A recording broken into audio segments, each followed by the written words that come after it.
السؤال المهم بقى ازاي نقدر نتعافى منه وازاي نمنع نفسنا اننا نوصل له تاني. اول حاجه لازم تعرفها ان التعافي من الاحتراق النفسي مش هيحصل بين يوم وليله. برضه المرض اللي بيجي لك على فترات طويله في حياتك اكيد مش هيتحل في يومين. التعافي رحله، والرحله دي محتاجه صبر وحب للنفس، مش محتاجه عذاب اكتر. انت عذبت نفسك كفايه. سيف لما بدا رحله التعافي اول حاجه عملها هو انه اعترف لنفسه انه عنده مشكله. ده كان اصعب جزء في الموضوع، لان الاعتراف ده معناه انه يواجه حقيقه مهمه، انه مش السوبرمان اللي كان فاكر نفسه. كنت خايف ان الناس تفتكرني ضعيف. سيف كان بيقول لي كده وهو داخليا منهار، صوته مهزوز وفي اسوأ حاله ممكن حد يتخيلها. خايف اهلي يقولوا عليا ان انا متدلع، صحابي في الشغل يفتكروا اني مش قد المسؤوليه. بس لما اعترف لنفسه بالمشكله ده كان بدايه التعافي الحقيقي. الخطوه الاولى في العلاج هي اللي العلماء بيسموها اعاده ضبط الجهاز العصبي. جسمك دلوقتي في حاله انذار مستمر، والهرمونات بتاعتك متوتره وعاليه جدا. محتاج تهدي الجهاز العصبي ده الاول قبل ما تبدا اي حاجه تانية. واقوى طريقه لده هي التنفس العميق. بس مش اي تنفس، في طريقه اسمها تنفس 4 7 8، والطريقه دي مبنيه على اسس علميه قويه، مش انا بقولها كده وخلاص. هتاخد نفس لمده 4 ثواني، وتحبس نفسك لمده 7 ثواني، وتطلع النفس ده لمده 8 ثواني. الطريقه دي بتحفز العصب الحائر اللي مسؤول عن تهدئه الجهاز العصبي. ده ليه لما بدات تطبق الطريقه دي كل يوم لمده 10 دقائق بس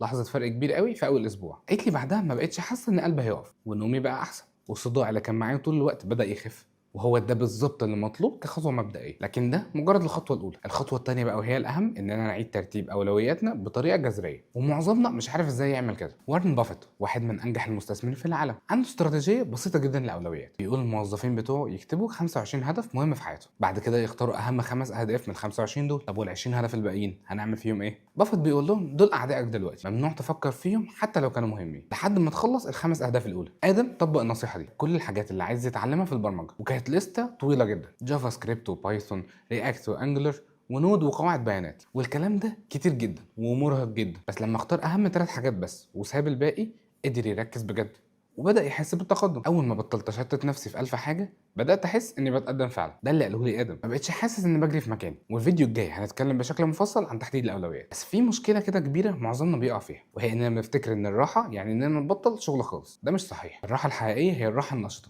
مش الراحه السلبيه. الراحه السلبيه انك تقعد تتفرج على اي فيلم او تقعد تسكرول على الفيسبوك لساعات. دي مش راحه، ده هروب، والهروب ما بيحلش المشكله، بيأجلها بس. الراحة النشطة انك تعمل حاجة تنشط جسمك ودماغك بس بطريقة مختلفة عن الشغل، زي الرياضة او الرسم او العزف او الطبخ او حتى التنظيف. اي حاجة تخليك تستخدم جسمك وايدك مش بس دماغك. نهى اكتشفت ده بالصدفة، كانت متوترة جدا من موضوع الاختيار ومش قادرة تفكر. في يوم من الايام راحت تساعد والدتها في المطبخ وبدأت تطبخ معاها وتساعدها. بعدها قالت لي حسيت ان دماغي بقى صافي اكتر وبقيت قادرة افكر بوضوح. ده مش كلام فاضي، ده علم فعلا. ولما تشتغل بايدك بتحفز مناطق في الدماغ المسؤولة عن الابداع وحل المشاكل.